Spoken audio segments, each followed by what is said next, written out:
Ketika Anda ingin menghasilkan penjualan hanya dari konten, Anda harus memperhatikan konten-konten apa yang harus Anda post dan konten-konten apa yang tidak harus Anda post. Dan seberapa banyak konten yang harus Anda post dan seberapa besar atau seberapa sedikit yang harus Anda post. Dan di dalam video ini saya akan menjelaskan bagaimana Anda menemukan konten yang top of funnel untuk top of funnel, middle of funnel, dan juga bottom of funnel.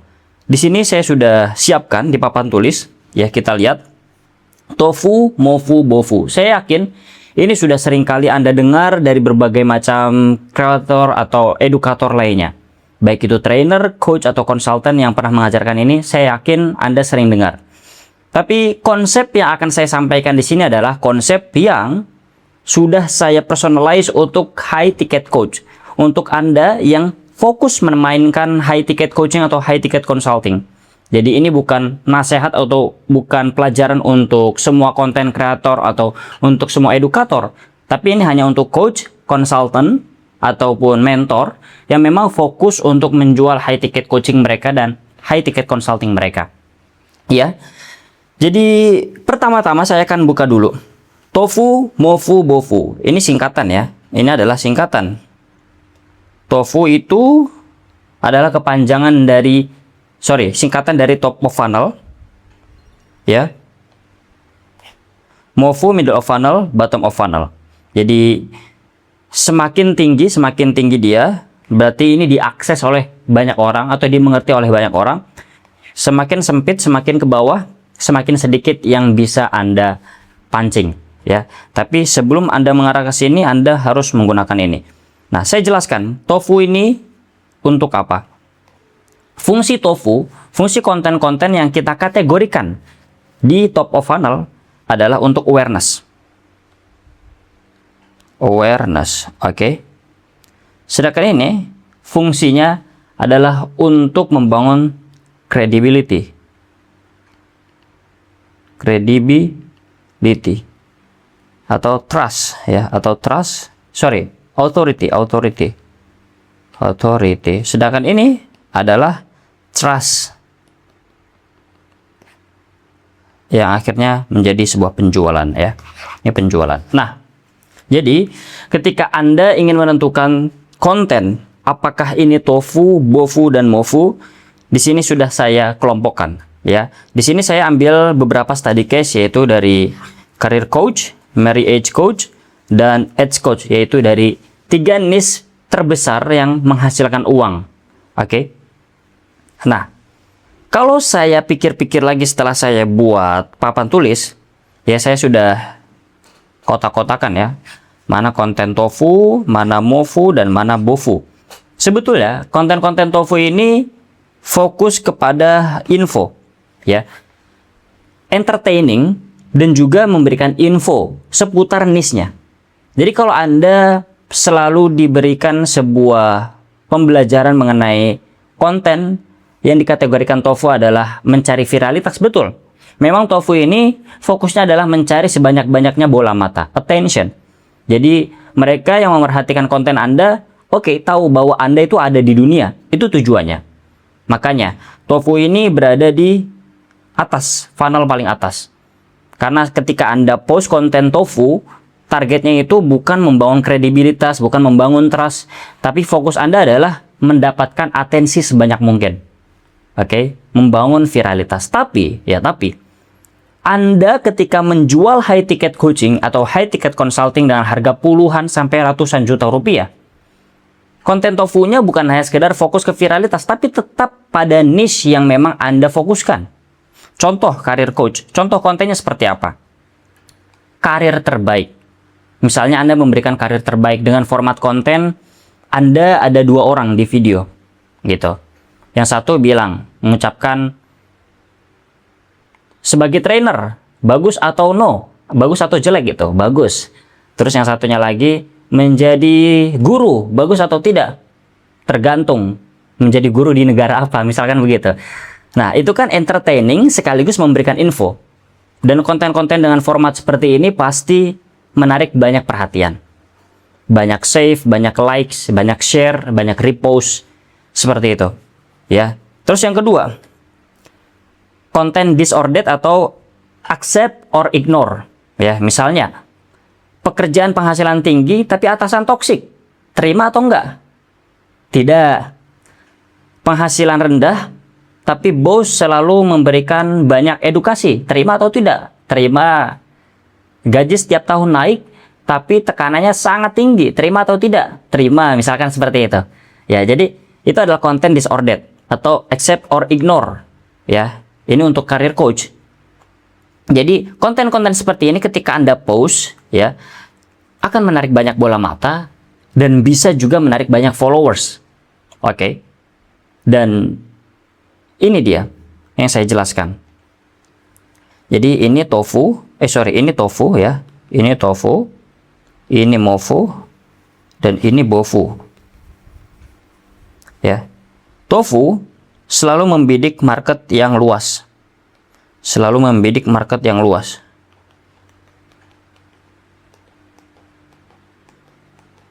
Ya. Mofu lebih kecilnya lagi. Bofu apalagi. Ya, tapi tofu ini selalu membidik orang-orang yang dari tofu, mofu ataupun bofu.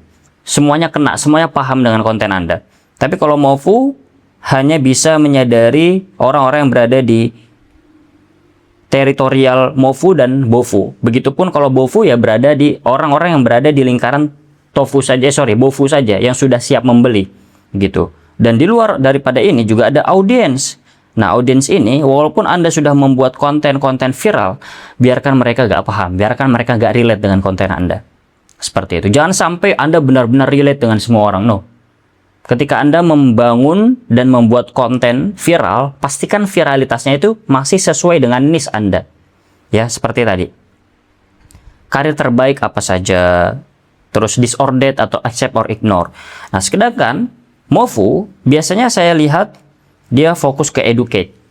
Jadi orang-orang yang sudah follow Anda, orang yang sudah terhibur dengan konten tofu Anda edukasi yang benar-benar memberikan langkah atau memberikan mereka sebuah tips atau ya memberikan pengalaman Anda ke mereka. Misalnya di sini contohnya gimana? Cara cepat naik gaji. Cara tahu karir yang cocok untuk Anda. Cara-cara atau apapun yang berkaitan dengan edukasi. Jadi orang yang follow Instagram Anda mereka pinter. Mereka pinter untuk bisa naikin kualitas karirnya. Nah, sedangkan yang terakhir, bofu, ini lebih ke inspire. Oke, inspiring. Jadi konten-kontennya adalah konten-konten sejenis study case. Jadi ketika Anda punya klien one-on-one coaching, sebelumnya mereka nggak tahu bagaimana cara switch karirnya dari karir A ke karir B, tapi setelah berhasil Anda ceritakan proses dia. Nanti orang-orang yang berada di funnel sini, mereka akan tersaring. Akan ada orang yang memang relate dengan cerita atau study case tersebut dan akhirnya mereka membeli produk Anda. Seperti itu. Study case. Study case-nya ya seperti tadi, sesuaikan dengan program Anda. Begitupun marriage coach ya. Kita coba cari contoh yang lain. Marriage coach. Yang pertama, misalnya karir terbaik, oke. Disordered lagi, misalkan. Disordered. Kan sekarang lagi viral ya, disordered ya. Disordered tentang sifat laki-laki ataupun perempuan yang dinikahi atau tidak nih. Misalkan, laki-laki yang penghasilannya besar, tapi jarang di rumah, nikahin atau tidak? Tergantung, jarang di rumahnya ngapain gitu misalkan. Atau, laki-laki yang bertanggung jawab, tapi selalu ke rumah orang tuanya, dinikahi atau tidak nih? Tergantung gitu kan. Misalkan, atau laki-laki penghasilannya kecil tapi meratukan istrinya, dinikahi atau tidak nih? Dinikahin. Atau misalnya laki-laki penghasilan besar tapi punya banyak teman perempuan, dinikahin atau enggak nih? Enggak, misalnya seperti itu. Nah, ini akan menjadi banyak orang yang relate dengan konten Anda. Serius. Banyak bola mata, banyak yang setuju, iya nih, gitu. Ya, disordered. Kemudian,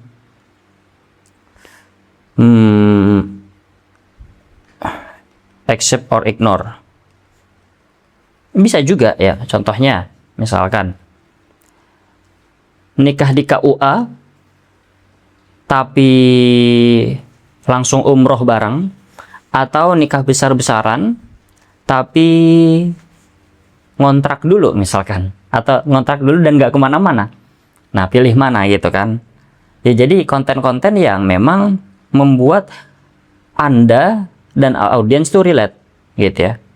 Nah, kemudian setelah Anda buat konten itu, masuk ke funnel Movo. Setelah mereka banyak follow Anda, edukasi. Bagaimana cara menemukan pasangan yang tepat. Ya, cara menemukan pasangan yang tepat. Terus, bagaimana jikalau tidak cocok? Apa yang harus dilakukan? Bagaimana jika tidak cocok? Apa yang harus dilakukan? Begitu. Jadi ada edukasi. Nah, baru ketika kita masuk ke bottom of funnel, ya, funnel terakhir yang fokusnya adalah sales, study case lagi. Study case, atau Anda punya pengalaman orang yang Anda kenal, gitu ya, pengalaman atau pengalaman pribadi Anda, ya. Jadi ini fokusnya adalah menjual program coaching atau konsultasi Anda.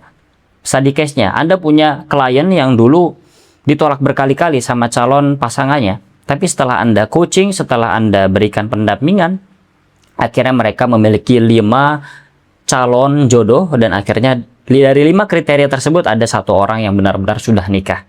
Seperti itu ya. Ini akan menjadi sebuah cerita yang mengambil hati si orang-orang yang berada di Movo, yang sudah percaya dengan Anda, yang sudah melihat Anda sebagai authority.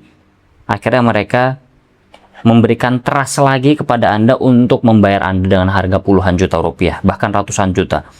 Nah, sekarang Ads Coach ya. Kalau tadi ini ada di niche life ya, tentang kehidupan atau health ya, atau health. Kemudian di sini ada relationship. Ya, sekarang kita masuk ke yang bisnis. Bisnis atau wealth, kekayaan. Ads Coach, disordered misalnya. Organik atau ads. Boncos di awal, atau sama sekali gak pernah boncos tapi penjualnya segitu-gitu aja, misalkan gitu. Ya, disordered terus aja ya. Contohnya disordered, atau misalkan info lainnya, info seperti, oh ya, vocab. Jadi kan banyak istilah-istilah asing yang seringkali tidak dipahami oleh orang-orang yang mau ngiklan. Misalkan, apa kepanjangan dari ROAS? Apa bedanya dengan ROI? Apa itu CTR? Apa yang menyebabkan CTR itu menurun? Misalkan seperti itu. Itu kan informasi-informasi yang receh untuk mereka yang mau mulai ads gitu ya. Oke, jadi ini akan menarik banyak bola mata. Seperti itu. Atau vocab ya, vocab.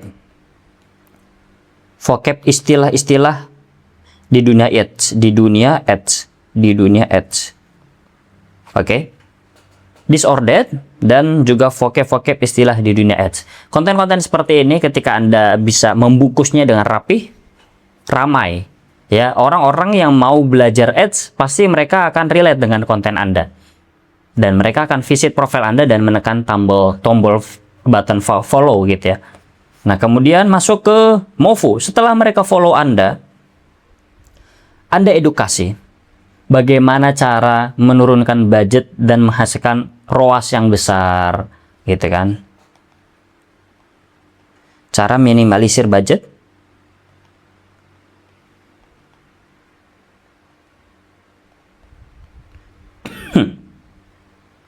Untuk ROAS besar. Terus yang kedua, kapan kita bisa doubling budget kita? Kapan waktu yang tepat ya? Kapan waktu yang tepat untuk doubling budget? Nah, yang terakhir ya, ini kan udah ya, edukasi. Jadi biar audiens melihat Anda tuh sebagai kredibilitas. Orang yang memiliki kredibilitas, orang yang memang expert di bidangnya. Baru deh, untuk bisa membuat orang-orang yang tahu bahwa Anda expert, akhirnya menjadi orang percaya Anda untuk dibayar puluhan juta rupiah, buat study case lagi, ya. Study case. Study case, misalkan orang yang awalnya organik masuk ke dalam Anda, omsetnya naik 10 kali lipat. Ya, jadi study case orang-orang yang sudah Anda bimbing, keberhasilannya bagaimana? From zero to hero-nya bagaimana? Zero to hero-nya perjalanannya seperti apa? Kendala apa yang mereka hadapi? Itu akan relate dengan orang-orang yang berada di funnel MOVU, ya, MOVU, dan akhirnya mereka percaya untuk membayar Anda puluhan juta rupiah. Seperti itu. Ingat lagi di sini prinsipnya, ya. Tofu itu bukan hanya sekedar membuat konten yang viral. Betul, prinsipnya betul membuat konten yang viral, tapi tetap dibatasi oleh pagar. Pagar ini adalah untuk menjaga fokus Anda, yaitu Anda adalah orang yang berada di niche tertentu, orang yang fokus di niche tertentu, orang yang expert di niche tertentu. Tanpa pagar ini, nanti orang-orang yang follow Anda, orang-orang yang mengenal Anda, atau orang-orang yang mengikuti konten-konten Anda, tidak konsisten, ya. Tapi kalau seperti ini, konten yang viral, konten yang paling luas aja tetap berada di satu pagar, yaitu ya pagar Anda, niche Anda, gitu. Topiknya karir terus. Tapi ya ada yang luas, ada yang menengah, ada yang paling sempit.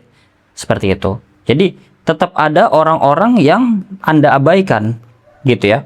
Tetap ada orang yang di luar pagar Anda yang diabaikan. Tapi orang-orang yang ada di pagar Anda, disinilah cara Anda untuk membuat konten dan menjadikan itu sebuah penghasilan, ya, mesin penghasilan. Nah, pertanyaannya, kalau kita fokus di dalam pagar saja, ya kan, bagaimana cara kita scale sehingga orang-orang yang di luar pagar ini bisa masuk ke dalam pagar kita? Nah, ini kita bisa pelajari di pertemuan berikutnya, ya, di pertemuan-pertemuan atau video-video selanjutnya. Yang jelas jawaban gampangnya adalah buatlah jembatan. Ya, jembatannya seperti apa nanti kita akan bahas karena ini udah cukup panjang ya videonya.